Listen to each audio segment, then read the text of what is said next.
we'll have a sneak peek here in a bit. Anyway, so I think we can get started.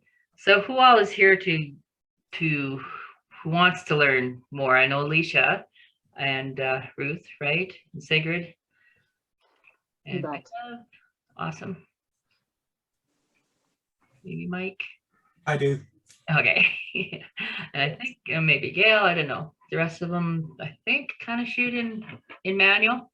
So I don't really have a lot actually prepared. I just kind of wanted to have a discussion and talk to the ones that aren't shooting in manual. Or maybe we'll first start with the ones that are shooting in manual. So keeping it rather short because we kind of make these half-an-hour things. Hang on a second. George, start with you. You shoot in manual, and I imagine, yeah. All the time, actually. Astrophotography, you would, the manuals really comes in handy. Yeah, you just got to take the leap and say, I'm going to stop shooting in automatic and go to manual. And it's problematic at first because it's difficult to know what settings to do, but you get used to it. And if you bring your histogram up and try to make sure you don't blow out your highlights, but shoot to the right, and then you can pretty well get your exposures perfect. And then in Lightroom or whatever program you're using, you can move the levers down to darken up the frame quite easily. But you just need to change your mindset to, I'm not taking a picture that I'm looking at on the back of my LCD. I'm just collecting information that I'm going to use to process these pictures. And then actually I moved away from fully manual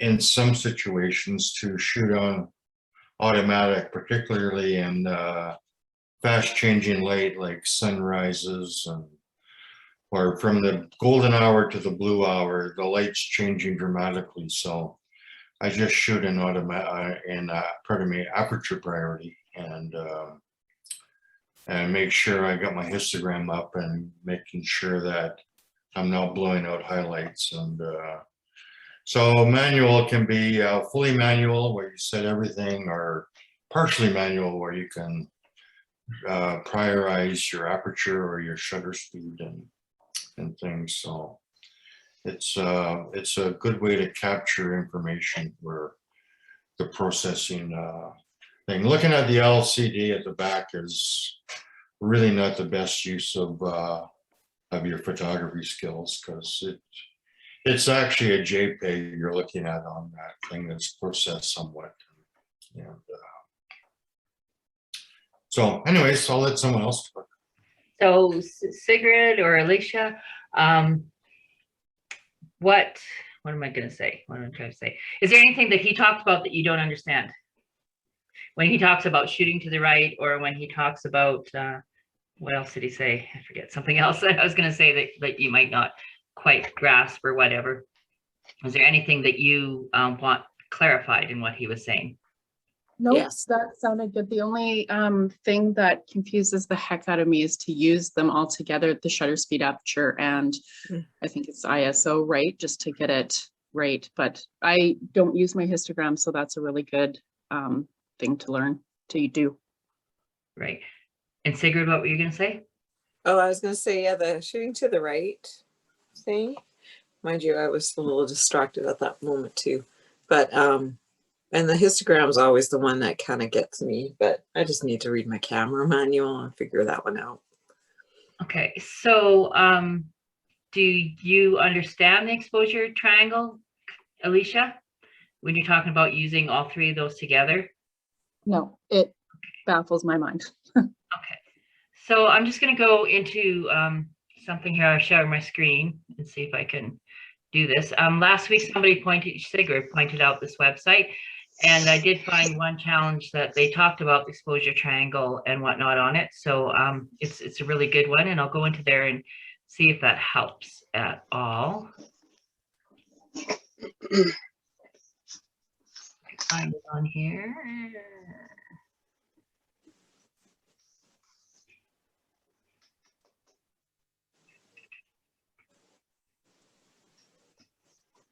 It's there. Hang on 1 second. This, nope. Stay.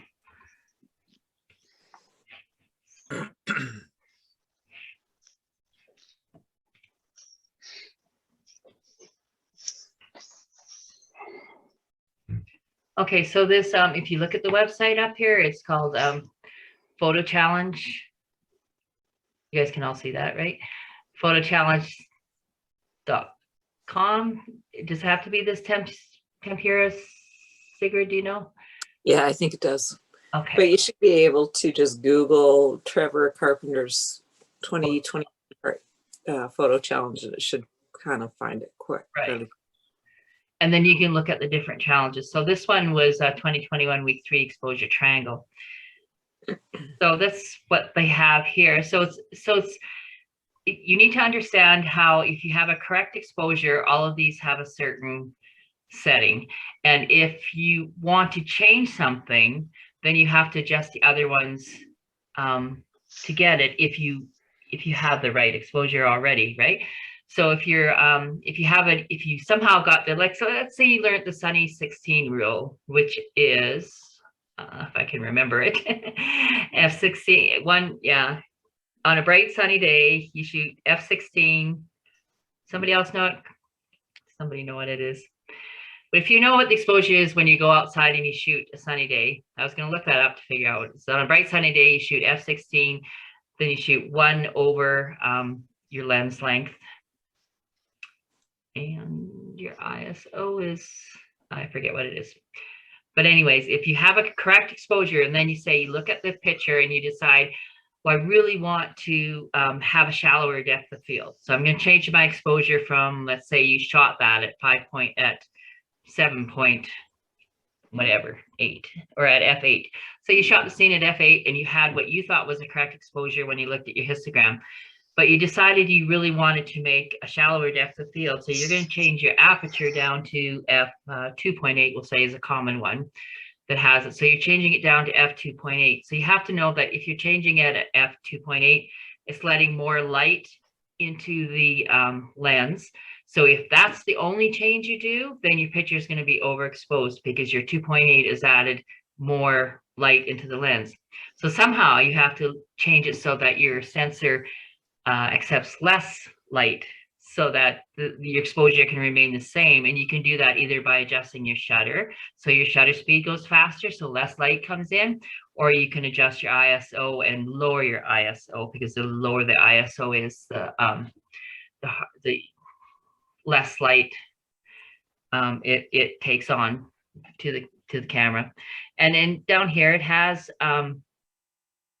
this play by Canon, and I don't know if I click on it, I'll probably lose you guys, but let's try. Can you guys see that? Mhm. Yeah? Yep. Okay. So if you want to fool around in this, then you can see how things make a difference. So this is saying that this is a good exposure here. But let's say we wanted, well, if we took the picture right now at this aperture that they have, F8 at 1/60th of a second, and the ISO is at 1600. So they're saying that that is a correct aperture. So if I take the picture right now, this is what it comes like. And say in this case, this the propeller is really, really blurry. Let's say we wanted to stop that propeller instead so that we could actually see it. So in order to stop it, we know that we need to increase the shutter speed to something up here. But if that's all I do is increase the shutter speed and I don't change anything else and I take the picture, this should come out darker. And it does, because I've let less light into the camera.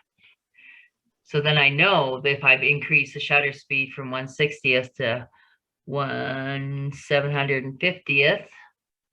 And if I should know my f-stops, then I know I need to, I'm not going to work this out exactly, but I'm just going to guess something, 2 stops. And let's see, so I changed the aperture. So now I can stop it. It's still too dark for me. But you can see that I've stopped the propeller. And if I want to increase the light a little bit more, then I know I need to up the ISO, or let's try upping the ISO and see if that gives us the 1 stop more. So then that gives us more of a good exposure. So you have to adjust the other 2 if you want to, if there's something that you want to change in your image. And all of that just really comes with learning your camera. That's the most important thing, so that you're up there and you take the picture and you see that it's too dark, or like even looking at your histogram that's in your not even the histogram, but just the thing that says you're underexposed or overexposed, your meter in your camera as you're taking the picture. As you get to know your camera, you know, your fingers will just automatically know which one to turn to change your shutter speed, or to change your ISO, or to change your aperture. And the only way you'll learn to do that is by shooting in manual all the time, or more often, so that it becomes second nature. So I don't know if this one would be a really great one to okay, so the main reason I would shoot in when I shoot in manual, it's because I get, let's say if I'm shooting portraits and they're moving a bit, but the light is basically the same, or if their clothes affect what the exposure is, and if I put it on, usually I start out by putting on an aperture priority. I know what aperture I want to shoot at, and I figure out the settings so that it comes up with that first good exposure.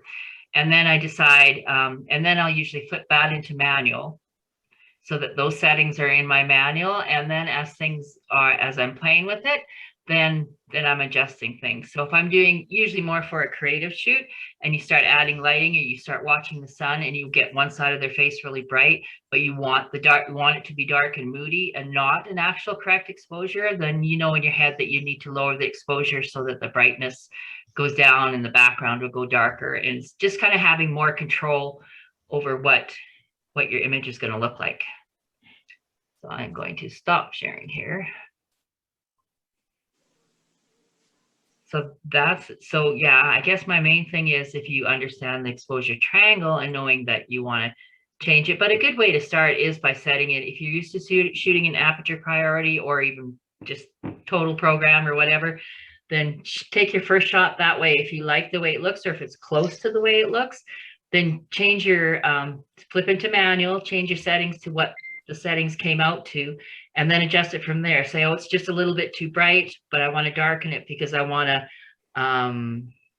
more in focus. So I want to darken it by increasing my f-stop. Or you can say, I really would like to get my ISO down, so I'll take my ISO down in order to darken the image. So there's a whole bunch of things that you need to think about what you're changing. But honestly, the best thing to do is to be going out there and shooting and experimenting, so that your fingers know where those buttons are to change it. And Annetta, I think you said you were shooting and you wanted to help out. So what have you got? Yeah, I shoot manual, like 100%. Like I don't shoot anything else. For me, when I set my settings, I start with my ISO. So if I'm bright sunny, I start at 125 ISO. If I'm in a darker place, then I bump up that ISO. That's my first one that I change. Then I go and I figure out, okay, I want my depth of field to be shallow or wider, and I figure that out, and then I base my shutter speed on that. So it always works for me. And I always look at the back of my camera when I'm doing portraits to see if I'm exposing properly, because I've had too many shoots where I come home, well, not too many, but enough of them that I've come home with like, oh shoot, this whole batch is overexposed because I did not look at the back of my camera. So I don't use the histogram, never have. I use, mine has a setting in there that it flashes red to me when it's overexposed, and I use that, but I overexpose a lot of my stuff anyways. My skies lots of times are blown out. That's why I always trees in my background, that kind of thing. But Yeah. I think what was I going to say? Okay, so what she does is a really good way to start if you want to start with your ISO, and you'll start to learn what settings your camera or what ISO you want to shoot at. And she's right, when you're in a bright sunny day, you always want to get the lowest ISO that you can. So if you're outside shooting, then you're probably shooting at 100 or 125 or 200, but it kind of just depends on the situation. But once you get that first setting in there, so she sets the ISO and then she sets the aperture. So it might come up with something that's too dark for you or something. So you still need to look at it and know that you can adjust the ISO from there. So just because she says she starts at that ISO doesn't mean that that's where you're going to stay necessarily once you've got, like, especially when you're in a dark situation, like shooting a reception and you think, oh, I can shoot this at 800 ISO. And then you do it. And then it works out that your shutter speed is at, 1/15 of a second. You don't want to be shooting handheld at 1/15 of a second. So you know that you need to increase your shutter speed more than, you need to increase your ISO more so that you're not shooting at 1/15 of a second. Right. And I never shoot shutter speed below 1/125th because I will get camera shake.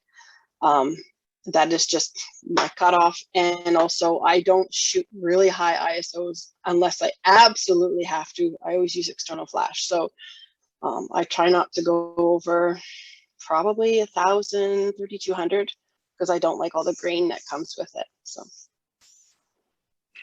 So that's just your not just your style, but there are situations, right?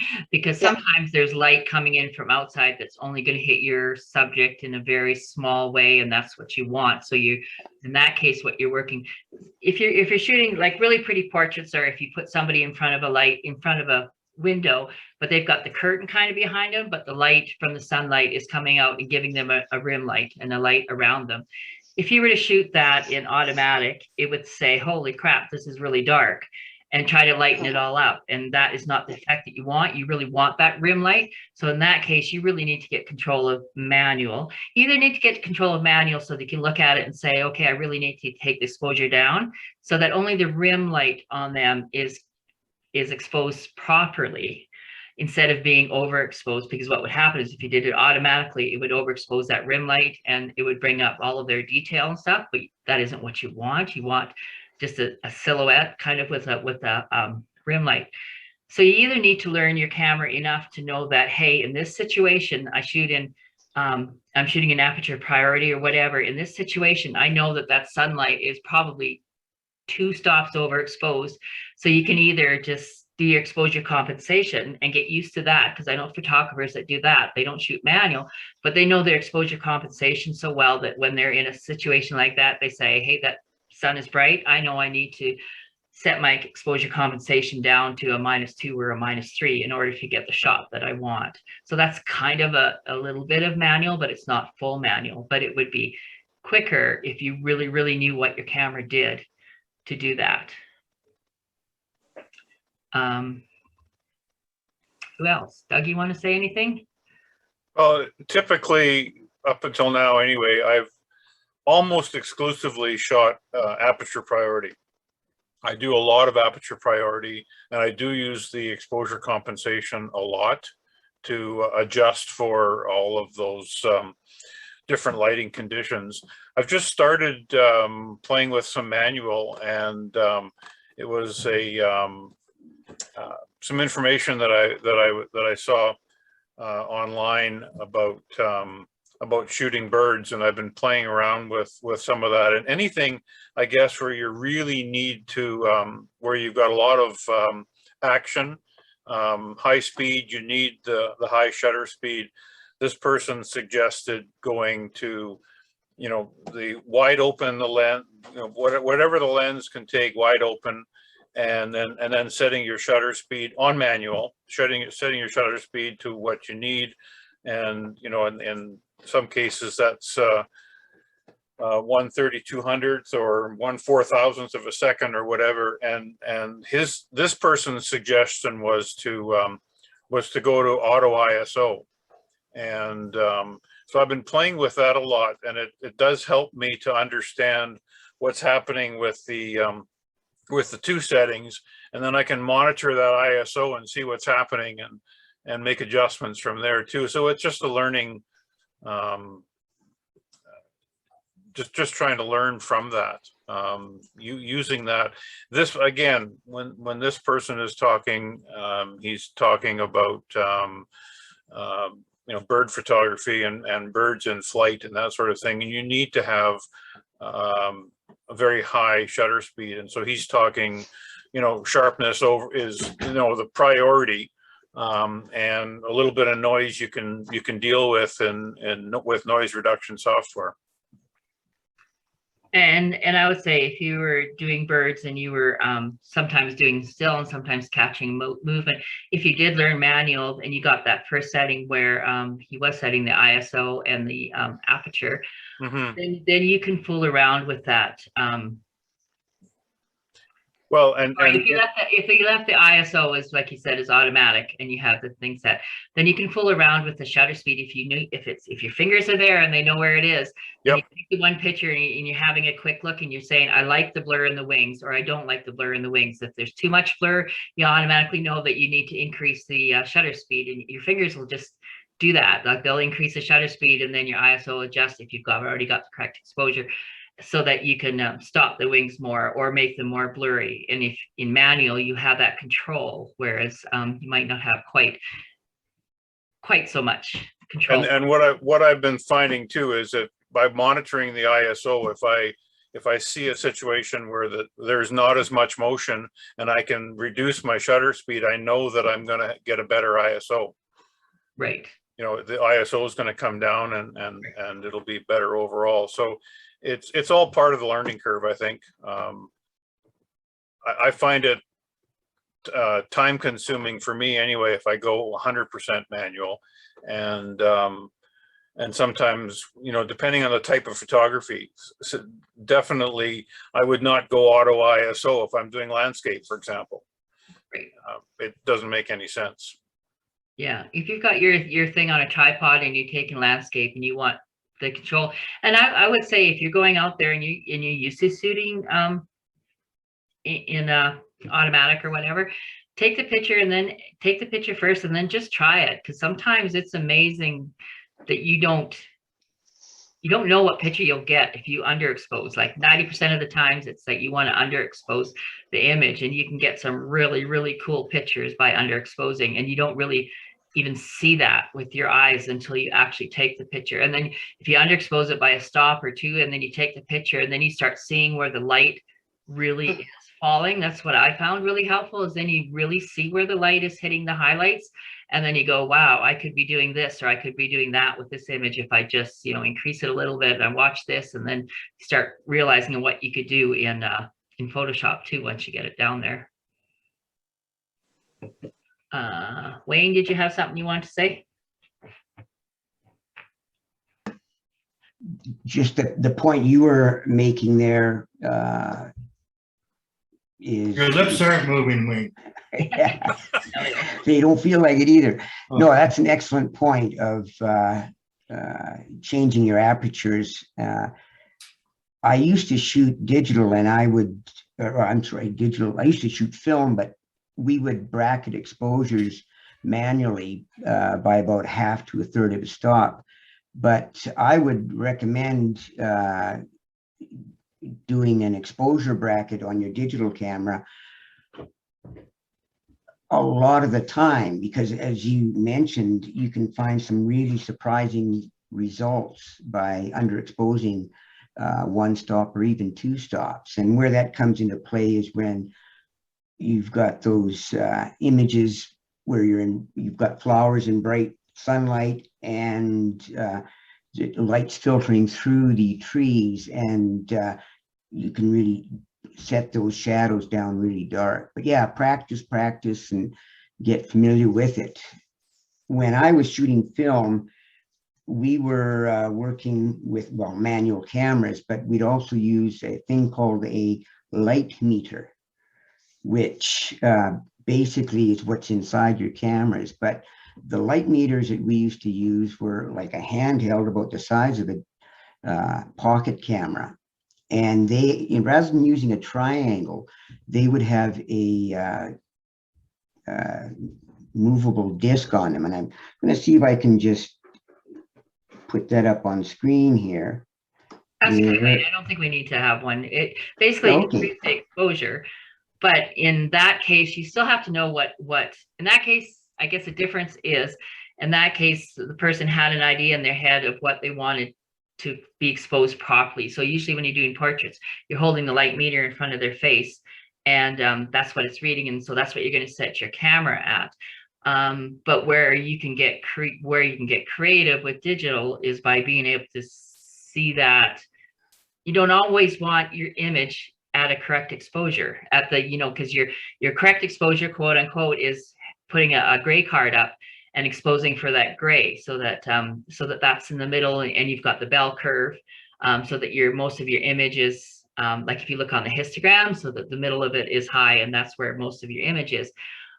But you don't always want that. So by shooting in manual, you're able to move that down or move it up. I really don't know why you want to overexpose anything, but sometimes you do for like a really white background or something. High key. Yeah, high key something. But most of the time I find to get that you don't really see those little shreds of light. And if you can underexpose something or play with your exposure to see what you get at something else.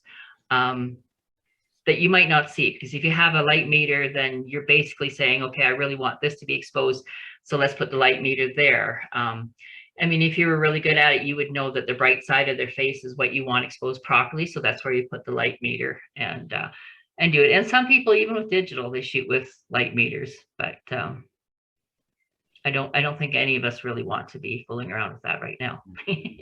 We got enough. Digital's advanced so much, we don't need to go back to light meters, I don't think.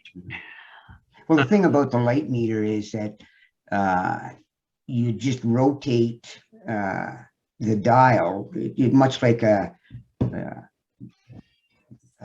chart that you've got to show what your gas mileage is. And it's more like a slide rule. You just put that in place and you've got all the pieces together there. I find it visually easier to work with something like that than talking about a triangle, but then that's a personal taste. Right. You still use a light meter with a digital camera? I don't know. Yeah, so why are we talking about it? I think what it's another way. Primarily, the reason I brought it up, George, is that Lorelei was talking about using this triangle thing, whereas a light meter uses a rotary dial, so you can line up your ISO here, and then you flip one dial there, and then that will line up the aperture and the so it's shutter speed. A different visual. Yeah, just a different way of reading it, quicker for my mind, really. But yeah, as you say, I haven't used one. It's almost kind of like in that play that I just did, that simulation where yes, change one thing, you can see the other one. And I'm not too sure. I didn't explore that play. There was two of them in there, and there might be one that you can say this is correct exposure. What happens if I increase this? Then to get the correct exposure, it might automatically change the other, so that you can see what changes. But that looks like it's an excellent site. I wouldn't mind getting the link to that, Lorelei. The way it's set up there, you could very easily show yourself what a change of 2 stops will do to an image. Do you want to just type that in again, Sigrid, into the chat? What to search for? Your mic's off, but yeah, I can do that.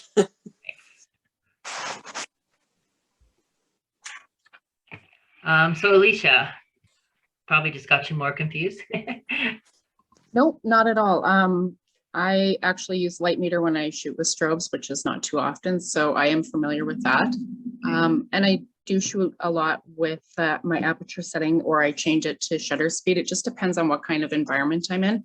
Right. It was just the manual, like to perfect the exposure instead of constantly second guessing yourself, just to kind of know how to tune it in a little bit more was what I was kind of looking for. And what you guys have been talking about has been great for that. So Yeah, I think a lot of that is personal opinion and what you're looking for, I guess.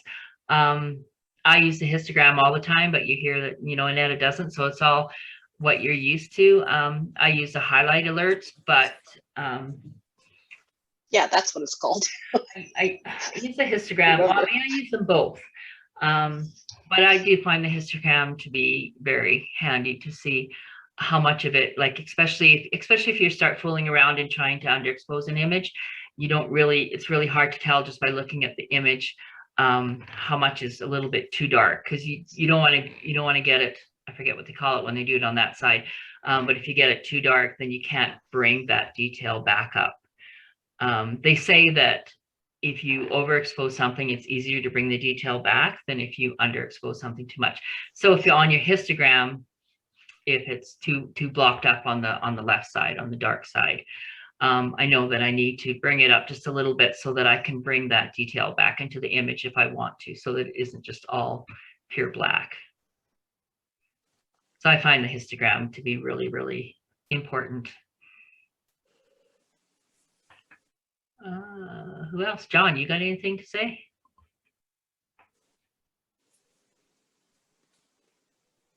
No. No, I don't. Not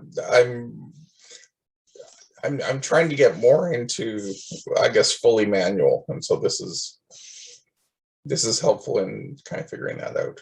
Yeah, like Doug, I primarily shoot in aperture mode and occasionally switch to speed. Yeah. And the ones that do shoot manual that are really, really good at it, and then like Annetta says that she knows when she goes outside, she starts at a certain point. As you get to know your camera, well, like it's definitely going to save you a step if you don't have to have it in some kind of automatic mode and then change over to manual. So if you know your camera and you say, well, 90% of the time when I'm out here in this situation, this is what I'm starting with, and you just know that after a while, and then you can set your camera at that and then go from there. If it's a little bit too bright, then you take it down, but you make the decision whether it's the ISO or whether it's the shutter speed or whether it's the f-stop. If you're doing a big group and you decide I need to make it a little bit darker, well, you don't want to be changing your f-stop probably, because you've probably set that to make sure everybody's exposed properly. So you will want to look at changing your ISO and decide whether that's okay, if a little bit higher ISO is okay for the picture. I always say high ISO is your friend, so that's kind of my motto until I get home and I edit and I go but I mean, our cameras are so amazing. You can have high ISO, especially if you're talking, well, weddings and stuff, and where it doesn't, those pictures are there for, they look at them once, the reception pictures on screen, and a couple of them in your album. It's different when you're printing, when you're doing landscape and you're hoping to do these great big pictures on the walls and stuff like that. Then you really need, and that's one of the reasons you have the tripod, is so that you can slow that ISO down and slow the shutter speed down and get that better resolution. Whereas you can't really do that when you're running around shooting a wedding. So John, you said you shoot in Aperture Priority most right now, and you want to shoot in manual. So why do you want to shoot in manual? Maybe it's just, well, I like Laurel's comment about being able to just have more control.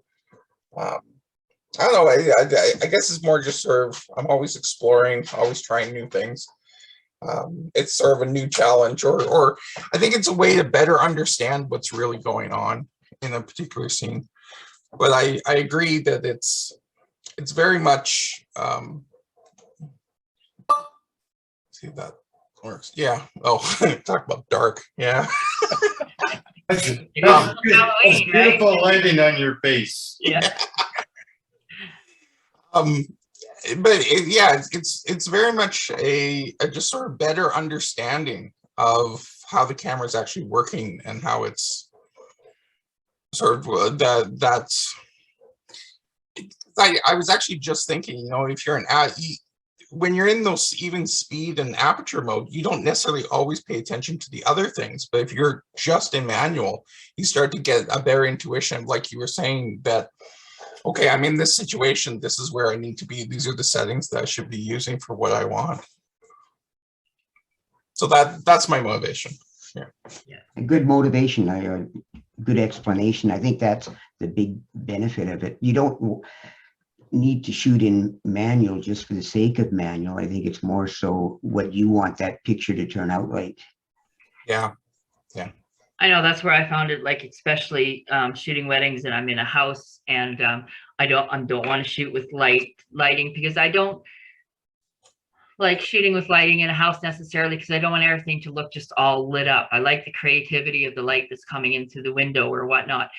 And I didn't see that light that well. You know what I mean? If I just looked, I didn't really see that light. And if you set your camera on aperture, it's going to see that light kind of the way your eyes do.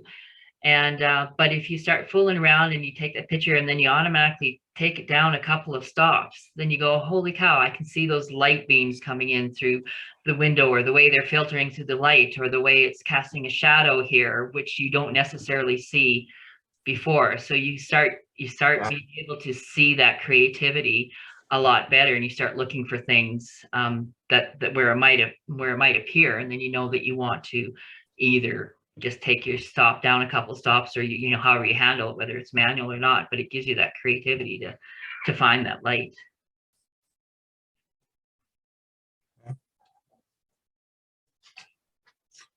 Now I would say where George is, when you start shooting at night and in the evening, in the dark parts, that's like, it's so important, I think, because it's dark and your camera's not really knowing what to do in the darkness. So you've got to be able to tell it. Oh, and after the blue hour, I'm always in manual, 100%. Yeah. I just started going Aperture Priority during golden hour to blue hour because of the fast changing light and things. So I think the point is that get your camera off automatic and use the tools of the camera that help you be creative. And it doesn't have to be one or the other. It can be one in one situation and another in a different situation. Yeah. And your introduction of the exposure triangle, I think, is critical. If you need to take one thing away from tonight's thing, it's if you understand that exposure triangle and what everything does in terms of aperture, shutter speed, and ISO, you're going a long way to actually understanding how to shoot manual. Right. Or aperture priority, or shutter priority, or all three of them, and to some degree. Right. Because you'll be in that situation, and like even if you're shooting landscape and you've got a correct exposure, and all of a sudden the sun goes behind, or some clouds come up, and you really want to capture where the clouds or the fog are in there. If you're in manual, you have control to say, okay, this is how I want the pictures to turn out. And if the clouds are moving, then you say, okay, I need to make my my changes based on that, like whether I want the blur for the clouds or whether I want them to stay still or whatever. Then you've got the control on that. Whereas if you're in total just shooting whatever the camera says, then you really don't know what's going to come out.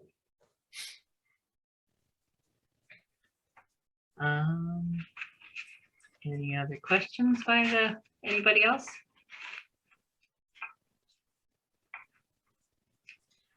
I don't know. I guess one thing I discovered being a newbie, you kind of started on the automatic, the fully automatic stuff. And once you started playing with it, I found that I don't go to the fully automatic at all anymore, just because I don't see my cameras being as clear as it is on the other modes. That's just what I found, is that the picture just seems to be so much clearer and brighter when I'm on something else. But if I'm on automatic, my phone can take the same kind of picture as what I kind of felt, but maybe I was being prejudiced with that. That's a very good point. When you're talking about, it appears to look clearer. to take that another step further, to just ask yourself what made the difference. Was it a change in the shutter or the aperture? And then that'll help you learn more about what your camera's doing, the way it's seeing things. Right, I don't think it actually takes a less clear picture, but it takes a less clear picture for a reason, because it read it wrong, or it read it one way and it says, okay, I need to brighten it up, so I need to, you know, bring the ISO up, and maybe it made the decision to bring it up to, you know, 1000 ISO, which you aren't shooting with when you're shooting with more control or something. So I do know someone, I think I've talked about this before, who really wanted to learn, and when she would find pictures, she would pick so many pictures out of each shoot. She would write down the exact settings that were for each of that picture, and she kept a scrapbook. And so that you can actually see, okay, this picture took it at this, and then maybe if you did control it and took one automatic and took one where you controlled it, then if you have them side by side, you can say, well, what's the difference between these two? And then all of a sudden you notice that the ISO went up to 1200, or you notice that the shutter speed sank all the way down to 1/15 of a second, and you didn't realize it because it was in aperture, or it was in like automatic, so you didn't realize it was down that far, and so you're going to get blurry. Yeah, Alicia, a question. Do you use a particular software package for editing your pictures? I do Photoshop and Lightroom. Okay, so with those, very easy to see where the aperture is and the shutter speed. I think some people will just go in and they'll And the start ISO. editing. I'm sorry? And the ISO. Yes, yeah. The some people will go in and just start making changes and not really understanding how that picture started off the way it was. And again, we used to look at f-stop. One f-stop to the next is basically doubling the amount of light. Now with the digital cameras, you can go anywhere between, like say an f5.6 to an f11, and you come up with a 7.1 or whichever. And back in the day, I guess it was a little simpler. You just generally go at f-stops and shutter speeds, like 1/25 to 250 drops your light by half. Okay. Yeah, I should pay attention a bit more to that. I'm always in a hurry. I don't have a lot of patience for editing all the time, so I never really stop to pay attention to that information, but that's a good point. But yeah, you can, I mean, I do that all the time still, not all the time, but I try not to do it all the time, but it's easy to lose track of your ISO too, or your shutter speed, or anything when you're in automatic, and I'll be thinking, okay, everything's fine because I've set my ISO at something pretty high, and then I go into a different room in a house or something, and then all of a sudden it's shooting down at 1/30 of a second and everything's blurry. And you don't realize it at first, and you get home and you go, okay, this is not too good, it's a little too blurry. So so yeah, it's just a matter of paying attention to, though, I guess when you're in manual, whatever, then you're paying more attention to those things.